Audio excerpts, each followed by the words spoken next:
नमस्कार, मैं हूं नारायण शर्मा और आप देख रहे हैं ANS न्यूज 24 चैनल। अब खबरें विस्तार से। आज सुबह राजधानी रायपुर के मौधापारा स्थित बॉम्बे मार्केट में संचालित सेंट्रल बैंक ऑफ इंडिया के ब्रांच में आग लगने से हड़कंप मच गया। सूचना पर मौके में पहुंची पुलिस और दमकल टीम ने मोर्चा संभालते हुए आग पर काबू पाया। ADCP central zone Tarkeshwar Patel ने बताया कि आग लगने का कारण अभी अज्ञात है, लेकिन SDRF और फायर ब्रिगेड की टीम ने आग पर काबू पाने का प्रयास किया। मौधापारा थाना एरिया में सेंट्रल बैंक का जोनल ऑफिस है। यहाँ पे सुबह 8:30-9 बजे के आसपास आग लगने की घटना हुई थी। सूचना पर तत्काल पुलिस की टीम, SDRF की टीम, फायर ब्रिगेड की टीम यहाँ पे पहुंची है। आग पे बुझाने का काम जारी है और जल्दी ही आग पर नियंत्रण पाने का प्रयास किया जा रहा है। छत्तीसगढ़ के पूर्व मुख्यमंत्री भूपेश बघेल ने कहा कि पता नहीं क्यों अंतर्राष्ट्रीय व्यापार के मामले में भारत अमेरिका के सामने घुटने टेक देता है, जबकि पुरानी मित्रता के चलते रूस भारत की मदद के लिए आगे आने की पेशकश कर रहा है, लेकिन भारत सरकार है कि अमेरिका की ही सुन रही है। उन्होंने ट्रंप के बयान को भी दोहराया, जिसमें उन्होंने कहा कि जब तक कांग्रेस की सरकार थी भारत ने हमको लूटा, अब हम भारत को लूटेंगे। अभी ट्रम्प ने क्या बयान दिया, जब तक कि कांग्रेस सरकार थी भारत ने हमको लूटा, अब हम लूटेंगे। ये कह रहे हैं ना, फिर से टैक्स बढ़ा रहे हैं और लगातार अमेरिका है वो भारत पे दबाव बना रहा है और महंगी क्रूड ऑयल खरीदने के लिए हम लोग को बाध्य कर रहे हैं। अभी देखिए उनके जो विदेश मंत्री हैं वो आए हुए थे, रूबियो मार्को, और उन्होंने कहा कि वेनेजुएला से तेल खरीदना होगा और बात सही हुई। वेनेजुएला के राष्ट्रपति आया और उसे हस्ताक्षर किए, किसी को बताया तक नहीं, जानकारी नहीं दी और बात सही साबित हुई।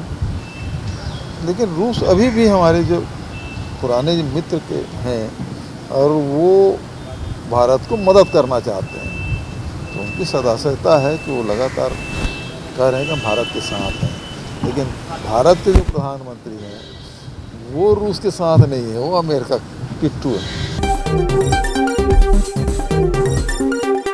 विश्व पर्यावरण दिवस के अवसर पर प्रदेश भर में पर्यावरण संरक्षण को लेकर कार्यक्रमों का आयोजन किया गया। इसी कड़ी में दुर्ग जिले के सांकरा में कृषि मंत्री रामविचार नेताम और सांसद विजय बघेल ने वृक्षारोपण कर पर्यावरण संरक्षण का संदेश दिया। इस मौके पर खेत बचाओ अभियान का शुभारंभ भी किया गया और किसानों से पर्यावरण के अनुकूल खेती अपनाने का आह्वान किया गया। सांसद विजय बघेल ने कहा कि कृषि विकास और पर्यावरण संरक्षण एक दूसरे के पूरक हैं। भूमि, जल और जैव विविधता का संरक्षण भविष्य की खाद्य एवं पोषण सुरक्षा सुनिश्चित करने के लिए आवश्यक है। कृषि मंत्री रामविचार नेताम ने कहा कि रासायनिक उर्वरकों के असंतुलित उपयोग से भूमि की उत्पादकता प्रभावित होती है। ऐसे में प्राकृतिक खेती और जैविक संसाधनों को बढ़ावा देना अति आवश्यक है। किसानों को पौधे भी बांटे हैं और जैविक खाद कैसे तैयार किया जाता है, प्राकृतिक खेती कैसे करनी है, इसके बारे में भी यहाँ प्रदर्शनी लगाया गया है। साथ ही साथ एक पेड़ भी लगा करके इस संदेश दिया गया है कि हमें पर्यावरण को कैसे सुरक्षित रखना है, बचाना है। उसके लिए जरूरी है कि हर व्यक्ति कम से कम अपने माँ के नाम से एक पेड़ लगाए। धरती को कैसे हम बचाएं, ये भी अभियान चल रहा है। खेत बचाओ अभियान भी 1 जून से लेकर के 30 जून तक हमारा पूरे प्रदेश में चल रहा है। इस बारे में भी हम लोगों ने जानकारी दिया है। निश्चित ही हमारे विभाग पूरे सक्रियता के साथ लग करके किसानों को समझाइश दे रहा है कि किस प्रकार से हमें फर्टिलाइजर का उपयोग करना है। आवश्यकता से अधिक हमें फर्टिलाइजर डालने की जरूरत नहीं है। जमीन को जितनी जरूरत है उतना ही हम फर्टिलाइजर का अगर उपयोग करें, मैं समझता हूँ कोई कमी नहीं है। जांजगीर चांपा में पर्यावरण प्रेमियों ने अनोखे अंदाज में जागरूकता रैली निकालकर सभी का ध्यान अपनी ओर आकर्षित किया।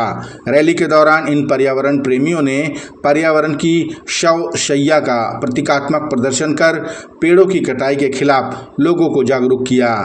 इन प्रकृति प्रेमियों ने कहा कि पर्यावरण बचाना केवल एक दिन का कार्यक्रम नहीं, बल्कि आने वाली पीढ़ियों के सुरक्षित भविष्य के लिए सामूहिक जिम्मेदारी है।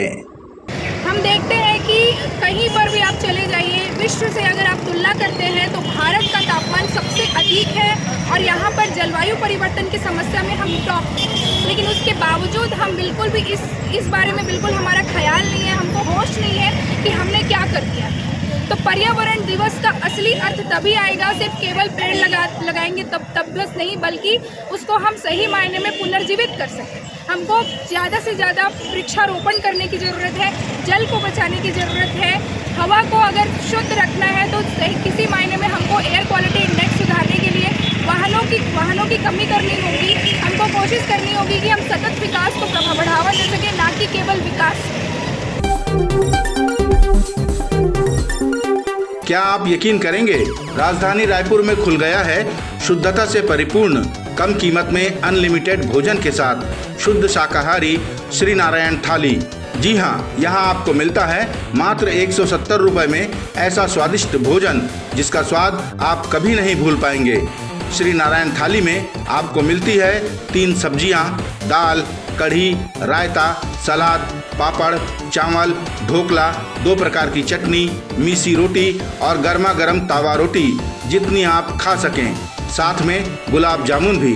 तो एक बार जरूर आइए और अपने परिवार के साथ शुद्ध भोजन का स्वाद चखिए। हमारे यहाँ जैन थाली भी उपलब्ध है। श्री नारायण थाली, शॉप नंबर 75, शुभ कदम के बाजू में, सिटी सेंटर मॉल के पास, पंडरी, रायपुर।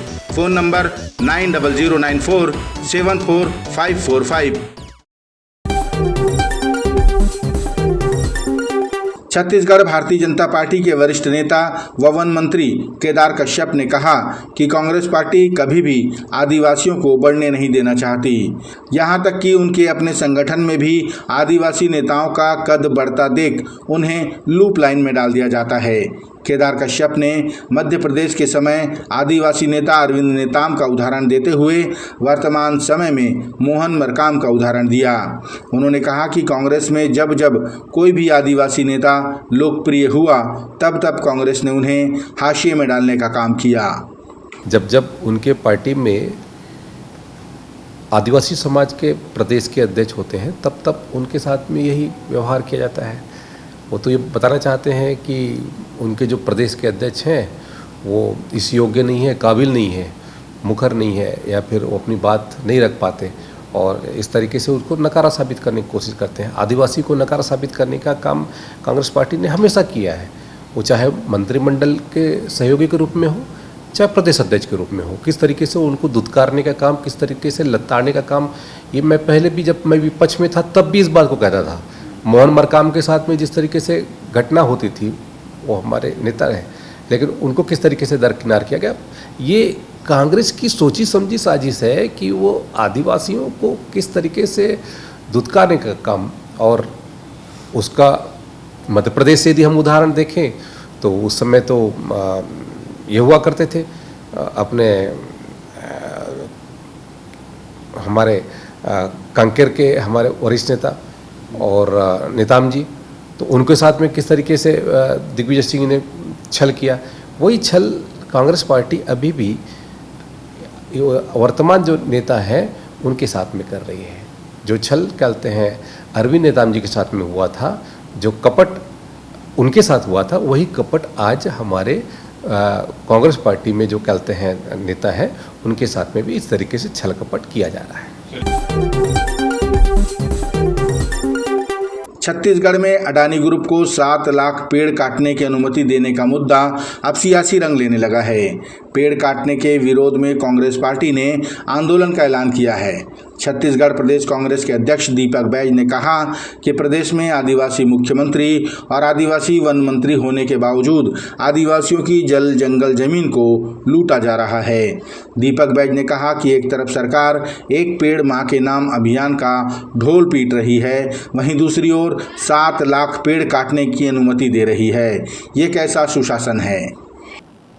प्रदेश के मुख्यमंत्री आदिवासी, प्रदेश के वन मंत्री आदिवासी, ये दोनों मिलकर प्रदेश के जल जंगल जमीन और खनिज संसाधन को अपने चहेते उद्योगपति अडानी को ये बेचने का काम कर रहे हैं।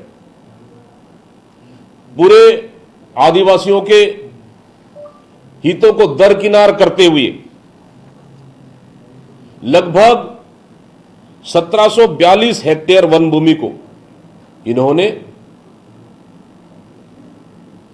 केते एक्सटेंशन ओपन कोल माइंस के लिए स्वीकृति दे दिया है। न ग्राम सभा की जरूरत है, न वहां के आदिवासियों, जबकि वो 5वीं अनुसूचित क्षेत्र है। बिना ग्राम सभा की सहमति से एक भी पेड़ नहीं काटा जाना चाहिए। राजनांदगांव जिला मुख्यालय से 10 किलोमीटर दूर स्थित ग्राम बोईरडीह में नगर निगम द्वारा बायोगैस प्लांट प्रस्तावित है, जिसका विरोध ग्रामीण कर रहे हैं। ग्रामीणों का कहना है कि जिस जमीन पर बायोगैस प्लांट बनाया जाना है वो घास भूमि है और वह समस्त ग्राम के मवेशियों के चारागाह के लिए उपयोगी है। यदि बायोगैस प्लांट बनता है तो मवेशियों के चराने के लिए स्थान ही नहीं बचेगा। ऐसे में ग्रामीण इस बायोगैस प्लांट का पुरजोर विरोध कर रहे हैं। हमारे गांव में बायोगैस बन रहे हैं सर, और हम लोग ना, हमारे जो गाय है ना, उसके लिए ना चरने के लिए कोई व्यवस्था नहीं है, वही है मात्र एक स्थान, इसलिए हम लोग ना उसे ना आपत्ति करने आए। यस, क्या बनने वाला है वहाँ? Biogas company. आप नहीं चाह रहे हो? हम नहीं चाह रहे हैं कि हमारे गांव में बने। अगर वो बनता है तो फिर आपको रोजगार मिलेगा वहाँ? रोजगार नौकरी लग जाएंगे उनको। अगर दिक्कत है, हमें रोजगार मिलेगा वहाँ तक तो ठीक है। अभी भी हमारे जीवन अच्छे से चल रही है, प्लस हमारे जो जानवर है वो कहाँ जाएंगे? हम तो खा लेंगे अच्छे से, कहीं भी मजदूरी करके हम लोग खा लेंगे, और हमारे जानवर कहाँ जाएंगे? ग्रामीणों ने कहा कि नगर निगम किसी अन्य स्थल का चुनाव करे, अन्यथा विवाद की स्थिति उत्पन्न हो सकती है और हम उग्र प्रदर्शन का भी सहारा ले सकते हैं। नगर निगम वाले बना रहे हैं तो हम लोग को नहीं चाहिए। नगर निगम वाले को नहीं देंगे जमीन। क्या बना रहे हैं वहाँ? वो बायोगैस के लिए, वही कचरा वाले। आपके विरोध के बाद भी बनेगा तो क्या करेंगे आप लोग? नहीं बनने देंगे, हम लोग धरना में उठ बैठेंगे, इससे बड़े आंदोलन धरना करेंगे रोड में, और कैसे करेंगे? अपना ये थे आज के प्रमुख समाचार। आप देख रहे थे हमारा लोकप्रिय यूट्यूब चैनल AINS न्यूज 24। अब हमें इजाजत दीजिए, कल तक रोजाना की ताज़ा खबरों के लिए आप देखते रहिए हमारा लोकप्रिय यूट्यूब चैनल। हमारे यूट्यूब चैनल को लाइक, सब्सक्राइब और बेल आइकन का बटन दबाना ना भूलें। नमस्कार।